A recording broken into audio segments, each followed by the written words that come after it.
Friends, welcome to my channel history lovers.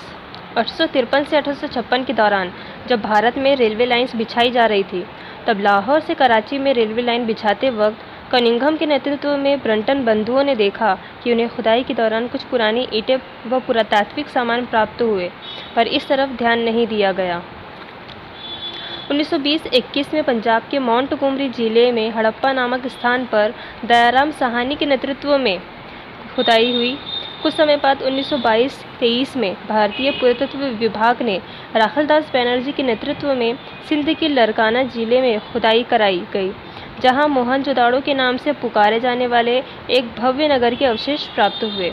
बाद में पुरातत्व विभाग के director general sir John Marshall के नेतृत्व में वहां विस्तृत खुदाई की गई। इस सभ्यता की विस्तार की बात करें तो हड़प्पा सभ्यता अपनी सभी समकालीन सभ्यताओं से अधिक विस्तृत है। यह सभ्यता उत्तर में जम्मू से लेकर दक्षिण में नर्मदा के मुहाने तक और पश्चिम में बलूचिस्तान के मकरान समुद्र तट से लेकर उत्तर पूर्व में मेरठ तक फैली है। इसका पूरा क्षेत्रफल लगभग 12,99,600 वर्ग किलोमीटर है, जो पाकिस्तान से तो बड़ा है ही, साथ ही प्राचीन मिस्र और मेसोपोटामिया से निश्चित ही बड़ा है। इस सभ्यता के काल की बात करें तो डॉक्टर आर के मुखर्जी ने इस सभ्यता के काल को 3250 से 2750 ईसा पूर्व बताया है। डॉक्टर फ्रैंकफर्ट ने इस सभ्यता का काल 2800 ईसा पूर्व बताया और डॉक्टर फब्ररी ने इसका समय 2800 से 2500 ईसा पूर्व बताया है। नवीनतम खोजों के आधार पर डॉक्टर मैके इसके समय को 2800 से 2200 ईसा पूर्व निर्धारित करते हैं। कुछ समय पूर्व ही डीपी अग्रवाल ने रेडियोकार्बन विधि के आधार पर हड़प्पा सभ्यता का समय 2500 ईसा पूर्व से 1750 ईसा पूर्व निर्धारित किया है। यह काल हड़प्पा का सबसे परिपक्व काल माना जाता है।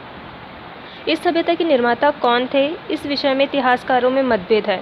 कुछ इतिहासकार, जिनमें मार्टिमर व्हीलर, गार्डन चाइल्ड और डीडी कोशाम्बी शामिल हैं, वे हड़प्पा संस्कृति की उत्पत्ति को मेसोपोटामिया के प्रभाव से उत्पन्न मानते हैं। परंतु यदि हम मेसोपोटामिया तथा सिंधु सभ्यता की तुलना करें तो उनकी नगर निर्माण प्रणाली और लिपि में बहुत अंतर दिखाई देता है, जिससे यह कह सकते हैं कि हड़प्पा सभ्यता के उद्भव में मेसोपोटामिया के लोगों का कोई योगदान नहीं है। इतिहासकारों का एक वर्ग, जिनमें सर जॉन मार्शल शामिल है, द्रविड़ संस्कृति को हड़प्पा संस्कृति की जननी मानते हैं, लेकिन यह विचार मान्य नहीं है क्योंकि दोनों सभ्यताएं एक दूसरे से तकनीकी रूप से भिन्न हैं। डॉक्टर लक्ष्मण स्वरूप और डॉक्टर रामचंद्र के अनुसार सिंधु सभ्यता के निर्माता आर्य थे, लेकिन दोनों सभ्यताएं एक दूसरे से स्वभावतः भिन्न हैं, क्योंकि जहां हड़प्पा सभ्यता नगरीय संस्कृति थी, वहीं आर्य संस्कृति मूलतः ग्रामीण थी। दोनों सभ्यताओं में बहुत अंतर है, अतः यह भी मत अमान्य है।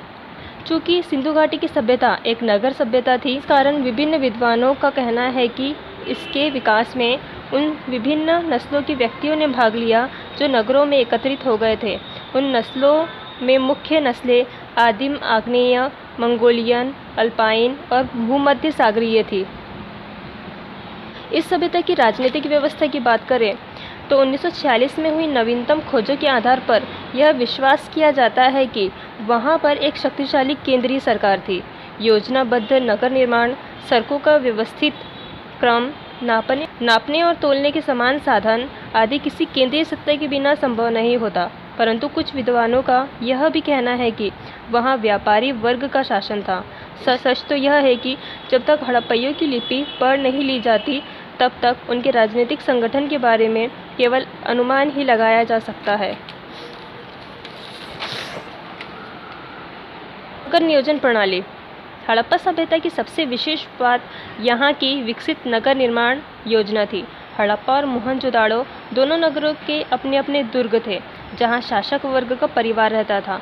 दुर्ग के बाहर शहर में सामान्य लोग रहते थे। दोनों नगरों की मुख्य सड़कें एक दूसरे को समकोण में काटती थी, जिससे नगर विभिन्न छोटे छोटे भागों में बढ़ गए थे। हड़प्पा और मोहनजोदाड़ो दोनों नगरों के अपने अपने दुर्ग थे, जहां शासक वर्ग का परिवार रहता था। दुर्ग के बाहर शहर में सामान्य लोग रहते थे। दोनों नगरों की मुख्य सड़कें एक दूसरे को समकोण में काटती थी। जिससे नगर विभिन्न भागों में बँट गए थे। इन भागों में छोटी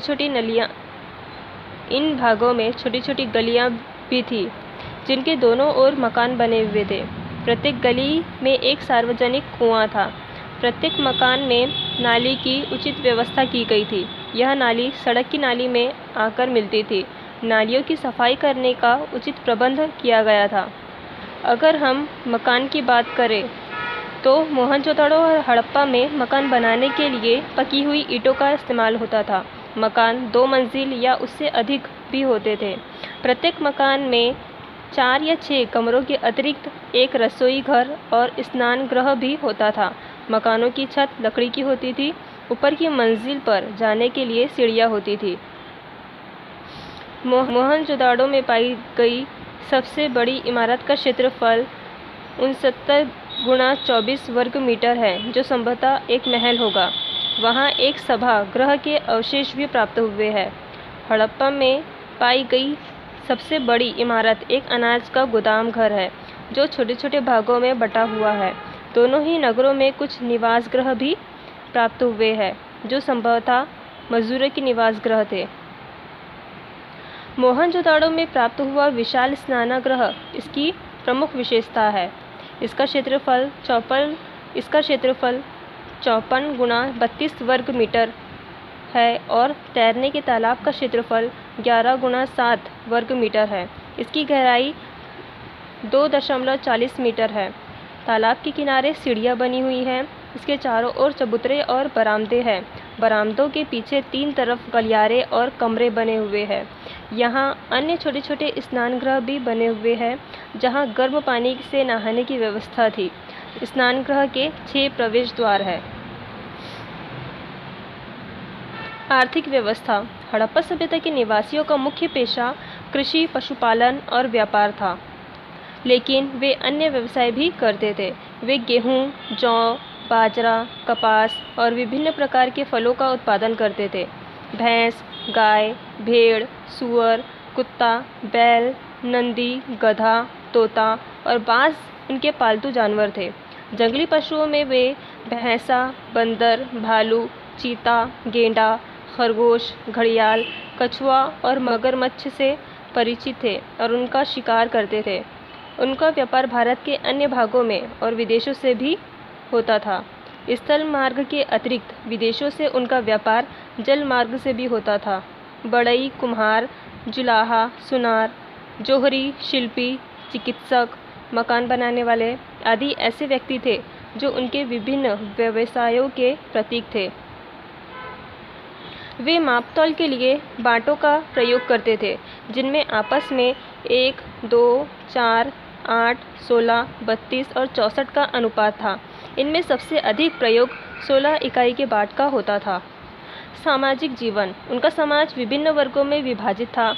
उनमें 4 श्रेणियां प्रमुख थीं, जिनमें विद्वान, योद्धा, व्यापारी और श्रमिक शामिल थे। स्त्री और पुरुषों की वेशभूषा प्रायः समान थी। वस्त्र ऊनी और सूती दोनों प्रकार के थे। श्रृंगार के लिए आभूषणों का प्रयोग स्त्री और पुरुष समान रूप से करते थे। पुरुष कंठहार, भुजबंद और अंगूठी का प्रयोग करते थे। स्त्रियां माथे का टीका, कंठहार, बूंदे, कड़े, चूड़ियाँ, कमरबंद, पायजेब आदि का प्रयोग करती थी। मनोरंजन के लिए उनके प्रमुख खेल गेंद और चौपड़ थे। शिकार करना, मछली पकड़ना, सांडों के युद्ध व पालतू पशु पक्षियों के युद्ध भी मनोरंजन के साधन थे। बच्चों के मनोरंजन के लिए मिट्टी के खिलौने बनाए जाते थे। अंतिम संस्कार के लिए यहाँ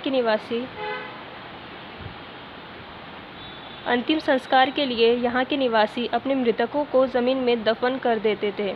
कभी कभी शरीर को पशु पक्षियों के खाने के लिए छोड़ दिया जाता था और उनके बचे हुए अवशेषों को घड़ों में बंद करके गाड़ा जाता था। व्यक्तियों की कुछ व्यक्तिगत वस्तुएं भी उनके शरीर के साथ रख दी जाती थी। मुहरें। हड़प्पा संस्कृति की सर्वोत्तम कलाकृतियाँ उसकी मुहरें हैं। अब तक 200 सीलें प्राप्त हो चुकी है, जिनमें लघु लेखों के साथ साथ एक सिंग की जानवर, भैंस, बाघ, बकरी और हाथी की आकृतियाँ उकेरी हुई है। इन मोहरों का प्रयोग उच्च वर्ग के लोग अपनी निजी संपत्ति को चिन्हित करने और उसे पहचानने के लिए करते होंगे। लिपि। हड़प्पा लिपि चित्रात्मक लिपि है। इस लिपि में 400 चिन्ह प्राप्त हुए हैं। यह लिपि दाईं से बाईं ओर लिखी हुई प्राप्त हुई है, परंतु अभी तक इस लिपि को पढ़ना संभव नहीं हो सका है। हड़प्पा सभ्यता का विनाश। हड़प्पा सभ्यता की विनाश पर विभिन्न इतिहासकारों में अलग अलग मतभेद है, जैसे विदेशी आक्रमण, जलवायु परिवर्तन, बाढ़, महामारी, आर्थिक कारण आदि। ऐसा लगता है कि इस सभ्यता के पतन का कोई एक कारण नहीं था, बल्कि विभिन्न कारणों के मेल से ऐसा हुआ।